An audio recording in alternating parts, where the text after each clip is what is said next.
شیخ طریقت امیر اہل سنت دامت برکاتہم العالیہ کی حضرت مولانا مفتی نسیم مصباحی صاحب دامت برکاتہم العالیہ سے عیادت۔ دیکھیے سوری پیغام، آپ نے مفتی صاحب کے لیے دعائے صحت کی ملاحظہ کیجیے۔ نحمدہ ونصلی ونسلم علی رسول النبی الکریم سگے مدینہ محمد الیاس عطار قادری رضوی عرف عالموں کی جانب سے حضرت علامہ مولانا مفتی نسیم مصباحی، السلام علیکم ورحمۃ اللہ وبرکاتہ۔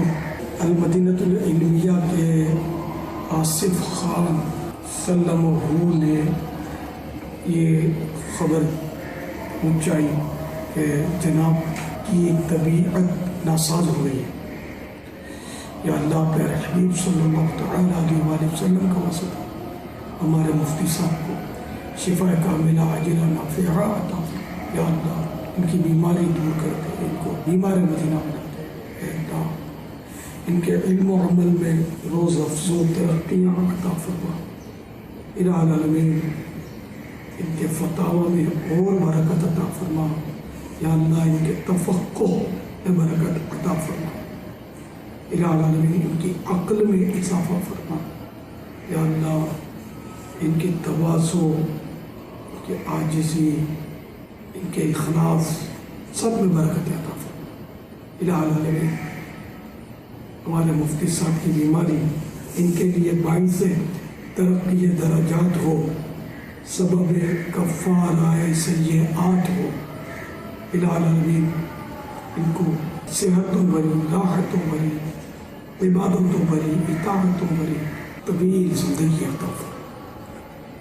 ان کا سایہ عاطفت ہم غریب سنیوں کو دراز فرما۔ آمین بجاہ النبی الامین صلی اللہ تعالیٰ علیہ وآلہ وسلم۔ صلو علی الحبیب صلی اللہ تعالیٰ علی محمد۔ مفتی صاحب صبر کیجیے گا اور اجر کے حقدار بنیے گا۔ لا بأس طہور انشاء اللہ، لا بأس طہور انشاء اللہ، لا بأس طہور انشاء اللہ۔ گرگرام کے بھی صاحب مغفرت کے دعا فرمائے۔ اللہ تعالیٰ آپ کو سلامت رکھے، باکرامت رکھے۔ الجامعۃ الاشرفیہ مبارک پور شریف کے حضرت اساتذہ کرام، مفتیان کرام، طلباء کرام جن تک آپ پہنچا سکیں، گناہگار کا سلام اور بے حساب مغفرت کی دعا کا پیغام پہنچا دیجیے گا۔ اللہ تعالیٰ اس کا اجر عطا فرمائے۔ بے حساب مغفرت کی دعا کا میں حریص ہوں۔ اللہ تعالیٰ کو خوش کرے، شاد و آباد رکھے۔ صلو علی الحبیب صلی اللہ تعالیٰ علی محمد۔